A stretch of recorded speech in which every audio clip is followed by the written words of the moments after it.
Bismillahirrahmanirrahim. Di dalam buku biografi 60 sahabat Rasulullah Shallallahu Alaihi Wasallam disebutkan bahwa ketika Amirul Mukminin Umar ibn Khattab memberhentikan Muawiyah dari jabatan sebagai kepala daerah di Syam, Umar mencari-cari orang yang tepat untuk menggantikannya. Cara yang digunakan oleh Umar untuk mencari pemimpin dan pegawai merupakan cara yang merangkum puncak kehati-hatian, ketelitian, dan kesabaran. Karena ia yakin bahwa sekecil apapun kesalahan yang dilakukan oleh seorang pemimpin yang diangkat olehnya di belahan bumi terjauh sekalipun, maka pastilah Allah akan meminta pertanggungjawaban kepada dua orang. Pertama adalah Umar dan kedua adalah orang yang berbuat kesalahan. Dalam menilai orang dan memilih seorang amir penguasa, Umar selalu menggunakan standar yang detail, menyeluruh, dan tajam di atas semua mata yang tajam dan awas. Saat itu Syam adalah sebuah provinsi besar. Kehidupan di sana sejak beberapa abad sebelum masuknya Islam telah menikmati peradaban yang tinggi.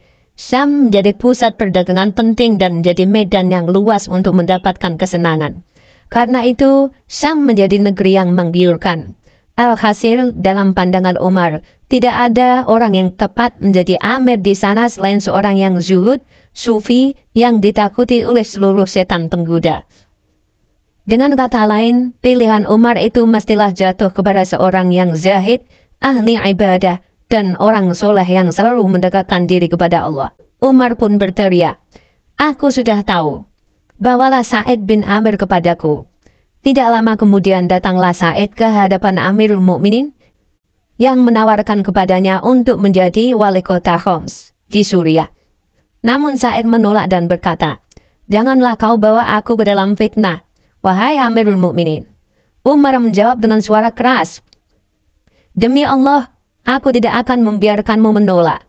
Apakah kalian suruh aku memikul amanah sebagai khalifah, kemudian kalian tinggalkan aku begitu saja seorang diri?" Sa'id pun dapat menerima dan memahami kata-kata Umar. Kata-kata Umar tersebut memang pantas mendapatkan hasil yang diharapkan itu. Memang benar tidaklah adil jika mereka limpahkan amanat kekhalifahan kepada Umar, lalu mereka meninggalkannya seorang diri. Sa'id pun akhirnya pergi ke Homs ditemani istrinya.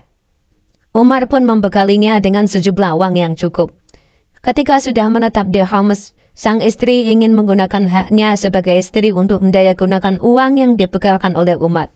Ia mengusulkan kepada Sa'id untuk membeli pakaian yang layak, hiasan dan barang-barang keperluan rumah, serta menyimpan sisanya. Sa'id berkata pada istrinya, "Apakah mau engkau aku tunjukkan yang lebih baik dari itu? Kini kita berada di negeri perdagangan yang menjanjikan keuntungan dan memiliki pasar yang selalu ramai.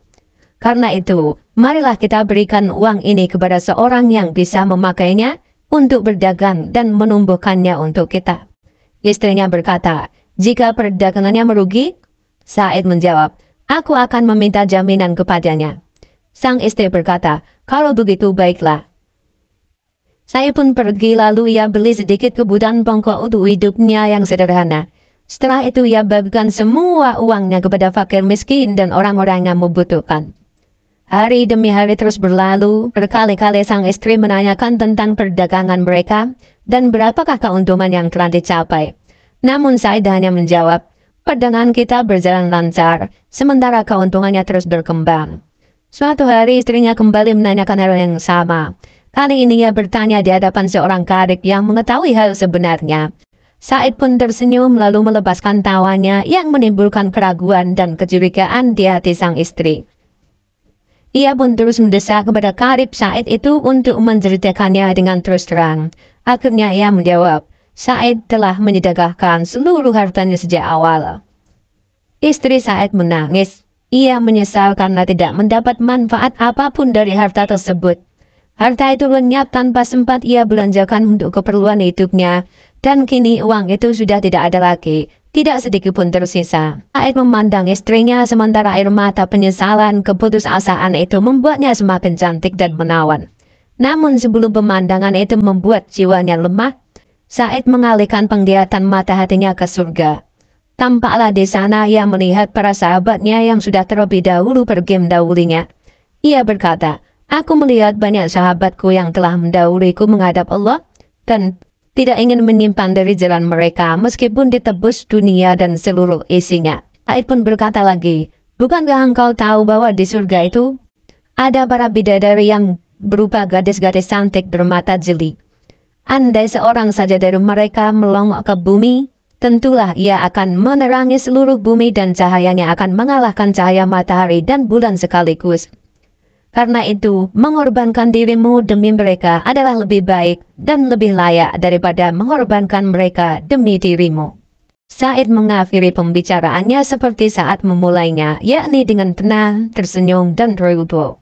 Akhirnya istrinya pun menjadi tenang, sadar bahwa tidak ada apapun yang lebih baik untuknya selain meniti jalan menuju kebahagiaan akhirat dengan mengikuti jalan suaminya dan menirunya dalam sifat zuhud dan ketakwaannya. Teman-teman, itulah cuplikan kisah sahabat Sa'id bin Amir yang ditulis di dalam buku biografi 60 sahabat Rasulullah Shallallahu Alaihi Wasallam.